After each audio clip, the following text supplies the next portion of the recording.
La hiérarchie dans l'Église est-elle voulue par Dieu? C'est parti pour un nouveau commentaire théologique de la série The Chosen.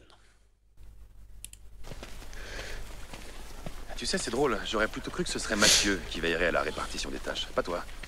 Pourquoi ça? Il a un esprit très logique, mathématique, carré. Ouais, j'ai cru remarquer. En parlant de Mathieu, je voulais te prévenir. Il consigne par écrit tout ce que tu fais. Oui, je le sais. Et toi, tu es d'accord? Oui. Très bien. C'est bon à savoir. Ce qui est frappant chez toi, c'est que tu agis souvent à l'instinct. Oui, mais je réfléchis aussi. Je réfléchis tout le temps.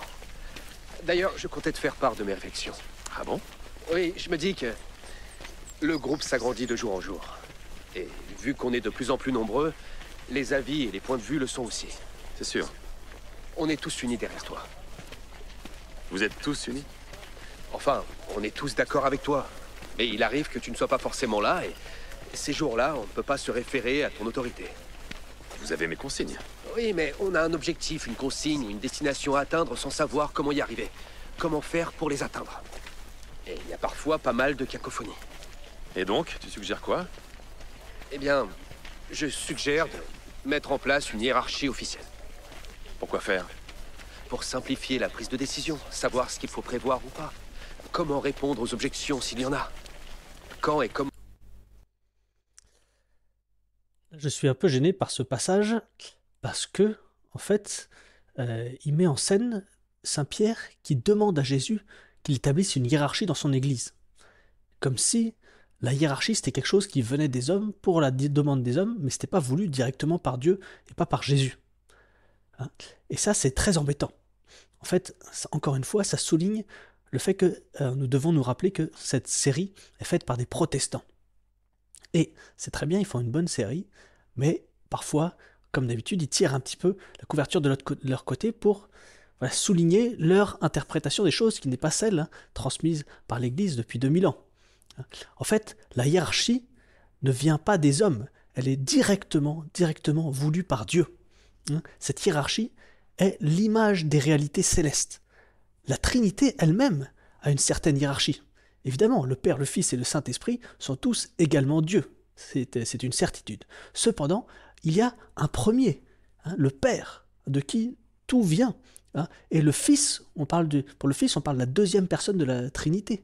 Et pour l'Esprit Saint, la troisième personne. On dit de l'Esprit Saint qu'il spire, c'est le terme technique, il spire du Père et du Fils. Il y a une hiérarchie à l'intérieur même de la Trinité. Il y a aussi une hiérarchie céleste chez les anges. Vous savez, il y a les 9 cœurs des anges, les séraphins, les chérubins, les trônes, les puissances, dominations, etc. Dans toutes les réalités célestes, il y a une hiérarchie. Et chez les hommes aussi. La hiérarchie chez les anges est voulue par Dieu. Et la hiérarchie chez les hommes aussi. C'est le propre de la création de Dieu d'être ordonné. D'ailleurs, une des définitions du péché, c'est un désordre volontaire. Dans tout ordre, dans la création, il y a forcément un premier, un deuxième. C'est le principe de l'ordre. D'ailleurs, le fait que la création soit ordonnée, c'est bien souligné dans le livre de la Genèse. Si Dieu a fait le monde en 7 jours, c'est pas pour dire que vraiment il a pris 7 jours pour faire le monde, ce qui est évidemment faux, personne n'a jamais cru ça. D'ailleurs, c'est évident, puisque le soleil est fait le 4e jour. Or, sans soleil, il n'y aurait pas de jour.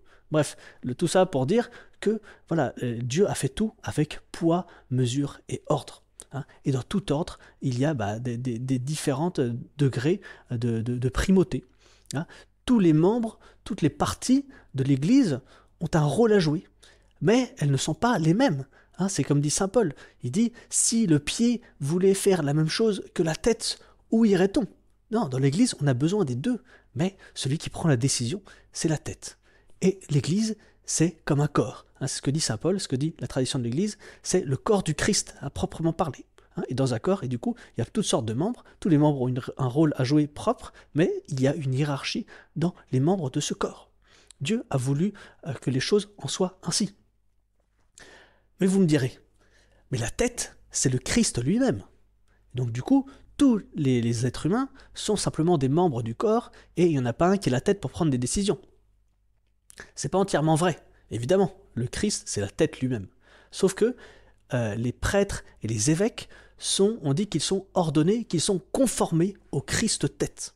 Hein. Dieu leur fait participer de sa fonction de tête, de sa charge de direction, hein, pour s'assurer que dans son Église, à travers les siècles, l'enseignement n'est pas changé. Hein. Donc, et ceux qui doivent gérer, ceux que le Christ a nommés pour être la tête dans son corps, pour participer en tout cas du Christ tête, ce sont des apôtres. Hein. Les apôtres et leurs descendants directs, que sont les évêques. Et c'est ce qu'on appelle la hiérarchie. Hein. Et parmi les apôtres, il y en a un qui a la primauté, c'est Pierre. Quand même les apôtres, ils ne sont pas d'accord ou ils se posent des questions sur un sujet délicat, Pierre ou son successeur doit trancher. Et c'est pour ça que le Christ, dans l'Évangile, il est dit que le Christ donne les clés du royaume à Saint Pierre. Et puis, plus simplement, hein, tous les hommes, le propre de l'homme, hein, de toute créature spirituelle, c'est d'être libre. Du coup, chaque homme peut prendre la voie qu'il souhaite. Hein, mais du coup, il faut un point de repère, il faut qu'il y en ait un qui prenne une décision lorsque ces différents hommes ne sont pas d'accord. Hein, parce que si les différentes personnes, les différents membres du Christ, ils sont tous d'accord que oui, le Christ est vraiment Dieu, etc., sur les points essentiels, mais après, il y a d'autres points hein, qui sont tout aussi importants, en fait, et en fait, la plupart des fidèles n'ont pas les connaissances pour comprendre lequel de ces points est le bon. Donc chacun va aller dans une direction un petit peu différente. Et si on continue, à travers les siècles, il va y avoir des directions complètement différentes. Non, il en faut un pour trancher, il en faut un pour mener le groupe. Hein, c'est comme ça dans toutes les hiérarchies, dans toute structure humaine, dans toute structure qui existe, il y a forcément une tête. Sinon, les gens se séparent. Et c'est ce qu'on voit bien chez les protestants, par exemple. Les protestants, du coup, ils n'ont pas une tête, ils n'ont pas cette hiérarchie, et donc du coup, ils finissent toujours par se séparer, et chaque jour, je ne sais plus, il y a combien de centaines, voire de milliers de nouvelles églises protestantes qui se créent, parce qu'ils n'ont pas ce point de repère, cet homme qui a la charge de la tête, cette homme qui a la charge d'unir pour faire mener à tout le troupeau une direction commune.